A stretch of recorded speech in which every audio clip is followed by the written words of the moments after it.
welcome to Vlognica Day 1. If you do not know what Vlognica is, it's basically my own Jewish spin on Vlogmas.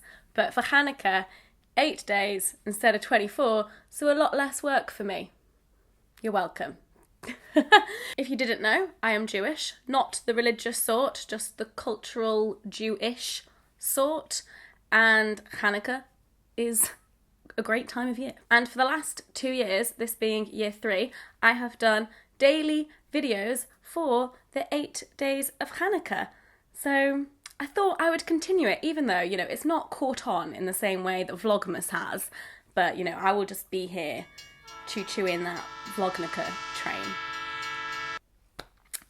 So it's a bit weird with Jewish festivals because they always start in the evening. So the first actual night of Hanukkah was last night. So today is the first day of Hanukkah. So we're just always going to be like a day after. So tonight is the second night of Hanukkah.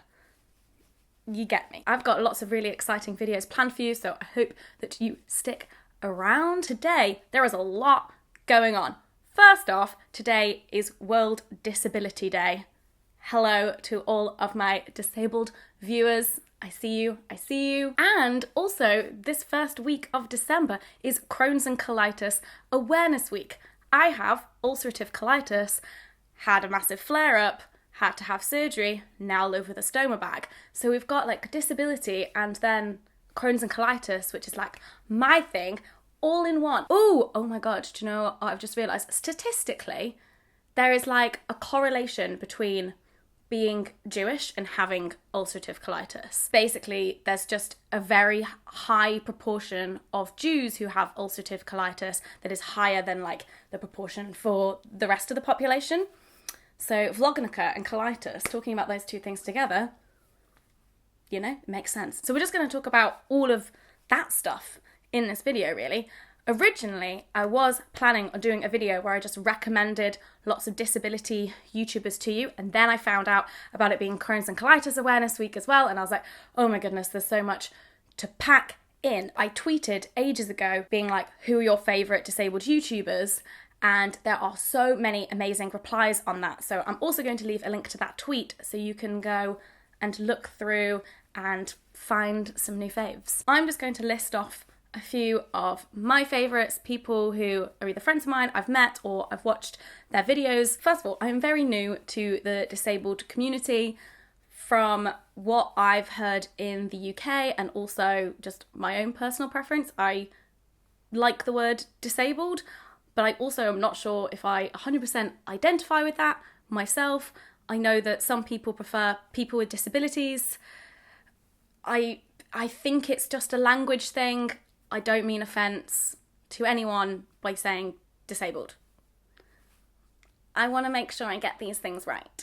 The thing is that sometimes we're so scared of getting things wrong and being called out for being wrong that we just don't talk about it in the first place. So I'm just going to talk about it. I'm going to use the word disabled. There we go. So first of all, Jessica Kellgren-Fozard, she was a part of the round table discussion that I did, and she is just incredible. Just go watch her videos for all sorts of chats around disability, deafness, vintage fashion and makeup. Like, it's just all good stuff. And also her and her wife, I can't. Stevie Bobby. Stevie is a friend of mine and I have known her to be struggling with her illness for years and not knowing what the hell it is and not having any ideas from doctors, and very recently she got her diagnosis and she is like throwing herself into the disabled community and she's just incredible. She's only really made one video about her disability since getting the diagnosis, but usually she's making lesbian sex ed videos and they are amazing. Ricky Pointer is a deaf YouTuber and she does lots of amazing educational videos. She is also the reason why I caption my videos. I met her at Buffer Festival and I was like, I need to do this. This is important. I actually use rev.com to caption my videos. It's $1 a minute. It is bloody brilliant. The first time I used it, I basically captioned my whole backlog of videos, which cost me, I think, around $700 or something like that. But now it's just every video. So it only cost me like, I don't know, $10 per video. I'm very glad that back in the day, the average YouTube video was maybe like 3 or 4 minutes long. So if it was like today, where videos are like 10 to 15 minutes, then it probably would have cost me a lot more to caption my whole back catalogue, but worth it. Not just for deaf members of my audience, but also for people who English is a second language and they are learning. Oh, I just realised, if you make videos and you want to use Rev, I have a code. It's like an affiliate link, so I get a little kickback if you use it. I cannot remember. $10 off. I'll put it on the screen. This is what you get with my code, but it's just great to caption your videos. Lucy Edwards, I made a video with her recently for the Hormone Diaries. She's blind and makes lots of videos about that and lifestyle, and she's also a cover girl and her makeup is incredible. We talked about what it's like to be blind and have periods in the video, and we also talked about how we feel about the word disabled in her video. So if you haven't seen those, you should check them out already. Annie Elaney. Annie is just like a force of nature in the YouTube community. I feel like every time I need some more information about disability and things, everyone is always pointing in the direction of her videos. So just go check them out. They are brilliant. Of course, Molly Burke, you've probably heard of her. She has millions of subscribers. She is Canadian, she is blind. I think she lives in LA, and I love her videos. I love her energy. And she's just very, very sweet. Also, she's like a motivational speaker, and I saw her speak at Buffer Festival once, and I had to follow her. I was like, what? What do I do? Rachel Ann, or Hot Pink Sun, I also recently met at Buffer Festival. Buffer Festival, damn, you're just very good at that disability representation, clearly. She makes a lot of videos about what it is like to be young and disabled, which I think is really important. Also, actually, most of the people that I'm recommending to you are young, because as a young woman, when I was going through all of this year, it was like people like me that I was seeking out, that I wanted to hear from. It's very important because you get a lot of like, but you're too young to be ill kinds of comments. I was recently waiting to use an accessible toilet, and this woman came out of it and she took one look at me and she went, "Oh, thank goodness you're not in a wheelchair." And I was like, yeah, not great. Espen, whose channel is Waist High View, I met him at Ruckus Retreat in Wales earlier this year, and his videos are so funny. He is so good at like cinematography and editing and comedy. They're all like comedy, sketchy, vlog type things, and they are brilliant, and Espen is just amazing, amazing, amazing stuff. Also, lots of Harry Potter nerdy references, so I'm in for that. And finally, Tyler Sky. Tyler has Crohn's disease and she's had a stoma for 8 or 9 years. At one point, she had like 2 stomas, and after my first surgery, when I got the stoma, I watched so many of her videos. So helpful. And she's now an internet friend of mine, and I really want to meet her in person, and I'm a big fangirl. I thought that was going to be quick, but those are all the disabled YouTubers that I want to recommend. Links in the description, link to my tweet in the description where you can like see even more recommendations. But now onto Crohn's and colitis stuff. So I have a bunch of stats. The lovely people at the charity Crohn's and Colitis UK have sent me these statistics, and I want to share them with you and then just talk through my experience as well. One of the main messages that they're trying to get across this year with the Awareness Week is about its impact on your daily life, and also like how you feel about yourself, and like education and work and travel. There are over 300,000 people in the UK with Crohn's or colitis or other forms of inflammatory bowel disease, and more than 25% of all new diagnoses of Crohn's and colitis are people under 16. I was 7 when I was diagnosed, and there were definitely a lot of kids on that children's ward who also had Crohn's and colitis. 8 in 10 people with Crohn's disease and 3 in 10 with ulcerative colitis may need surgery at some stage. And if I'm correct, if you've got Crohn's disease, you're more likely to need more than one surgery. Over 1 in 4 people with Crohn's or colitis will experience depression in their lifetime due to their condition.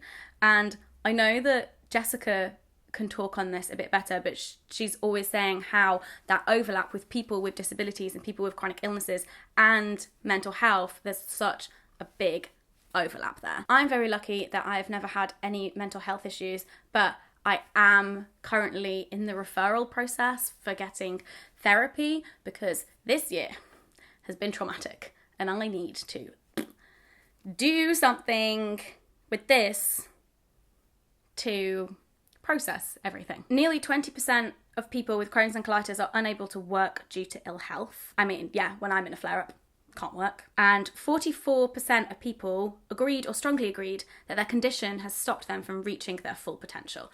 And oh boy, do I feel this. I feel like I am making up for lost time right now. I feel like half of this year has just been a waste. I was like, what happened?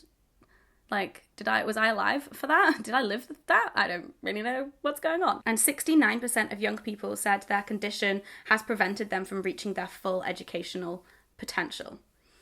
Yeah, most of my flare-ups that I had were between the age of 7 and 15. So I was of school age, and there were times when I wasn't allowed to like play out on the playground and I had to like stay inside during breaks. And also my flare-ups always came around the summer, so it was always like exam time. It was like exam stress. I had to get my seat moved in the exam hall, so I was like in the corner at the end, like nearest the door, so if I needed to rush to the toilet during my exam that I could. And I remember having like 2 exams in one day, and one of the symptoms of colitis is fatigue. And so my teachers gave me permission to sit the exam in the morning, go home, have a nap, and then go back and sit the afternoon exam as well. 80% of people said they struggle to walk or complete journeys due to their Crohn's and colitis.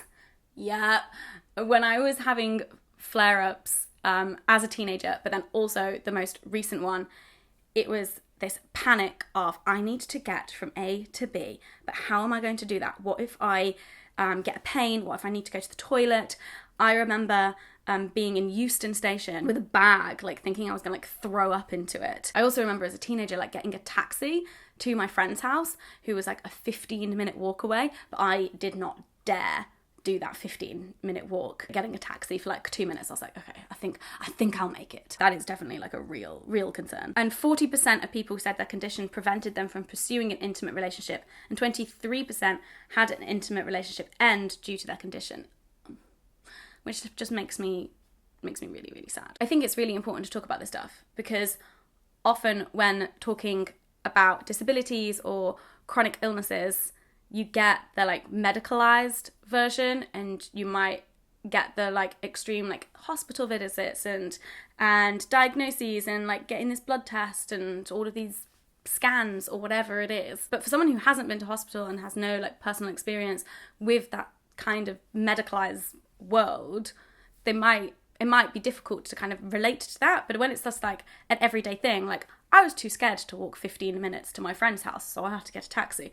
Like, I think that is something tangible that people can go, oh, I think I understand what it's like to go through that. I'm going to leave links to Crohn's and Colitis UK, the charity, and also the Awareness Week in the description below. They have so much information on their website. It is great for patients, but then also friends and family of patients. Thank you so much for watching Vlognica Day 1. Do give the video a thumbs up if you enjoyed it.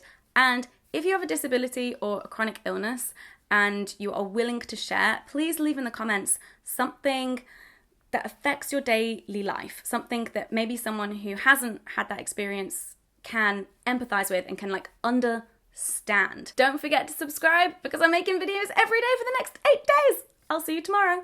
Bye.